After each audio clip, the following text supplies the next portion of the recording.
Jonard Clarito, may never say die attitude gaya ng Hinebra. Jeremiah Gray, ang X-Factor ng Hinebra ngayong semis. Ngayong semis nga mga chong ay ang bakbakan ng Hinebra at Rain or Shine, ang isa sa pinaka-inaabangan. At habang tumatagal ang serye ay mas lalo pang umiinit ang dalawang kupunan. Kaya naman, para sa Hinebra importante na mayroon silang mga player na kayang mag-step up bukod kila Justin Brownlee, Scotty at RJ. At para sa akin mga chong, meron ngang isang player ang Hinebra na pwede nating matawag na X-Factor ngayong semis. At yan ay walang iba kundi itong si Jeremiah Gray. Yes, tama kayo nang narinig. Si Jeremiah Gray yung masasabi nating X-Factor ng Hinebra ngayong semis dahil sa kanyang contribution. Maaring hindi siya yung biggest star sa lineup at hindi rin siya yung laging highest scorer ng team. Pero napakalaki ng impact na kanyang nagagawa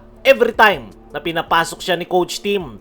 At kung mapapansin nyo, ibang-iba talaga yung nilalaro ni Maya kumpara noong elimination round. Dahil nitong elimination round ay halos hindi nga nararamdaman ng Hinebra si Maya dahil hindi nito nakukuha yung kanyang rhythm at limited minutes lang yung binibigay sa kanya ni Coach Tim. Factor na rin yung marami masyadong guards at wings ang Hinebra. Pero ngayong semifinals, Game 1 pa lang ay agad na nakapagpakita ng maganda si Maya kung saan nagpakawala agad ito ng 8 straight points na talagang nagbigay ng buhay sa Hinebra, lalo na't flat start yung kanilang naging simula. Dahil kay Maya, nagkaroon ng momentum ang Hinebra at hindi nakalayo ang Rain or Shine. Bagamat hindi nila nakuha ang panalo, pero dahil kay Jeremiah Gray ay nagawang makalaban ng Hinebra hanggang dulo. At sa kakatapos nga lang na Game 2, ay muling naging solid yung contribution ni Jeremiah Gray. 5 points nga lang ang kanyang nai-contribute,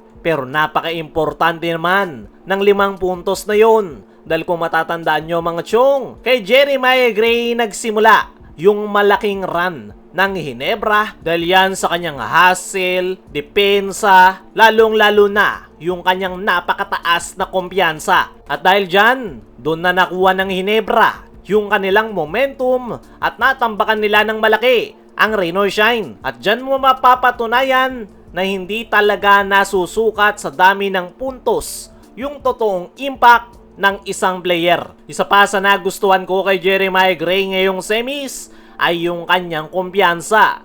Kitang-kita talaga na hindi siya takot sa pressure kahit semis na at dikita ng laban, willing na willing pa rin itong umatake at gumawa ng plays para sa kanyang kupunan. At napakahalaga ng ganong klase ng player lalo na sa playoffs kung saan sobrang hirap nang makakuha ng easy points lalo na Rain or Shine ang kanilang kaharap. Sa totoo lang mga chong, kung ikukumpara mo ngayon si Jeremiah Gray kay Stephen Holt ay di hamak na mas ramdam pa etong si Maya sa loob. Si Holt kasi sa di man lamang dahilan ay missing in action. Hindi siya nararamdaman at every time na nasa kanya ang bola ay nag-aalangan ito, panira na, ipapasa niya pa. Kaya naman, kahit napakalaki ng playing time netong si Stephen Holt ay hindi pa rin siya maramdaman ng Hinebra, mapa-opensa man yan o depensa.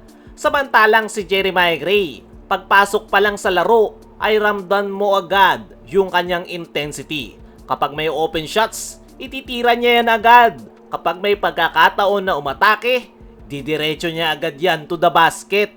At dahil doon, nagkakaroon ng additional scoring option ang Hinebra from the bench. Oo, hindi na gaya ng dati si Maya na athletic. Yun lang yung nawala kay Jeremiah Gray, pero yung kanyang kumpiyansa, buong buo pa rin. Kaya para sa akin mga chong, deserve netong si Jeremiah Gray na mas mabigyan pa ng playing time ni Coach Tim Cone at mas maganda siguro na bawasan ni Coach Tim ng playing time si Holt at yung ibabawas na yon ay idagdag kay Jeremiah Gray. Kaya mga chong, ano ang masasabi nyo? Agree ba kayo na si Jeremiah Gray ang X-Factor ng Hinebra?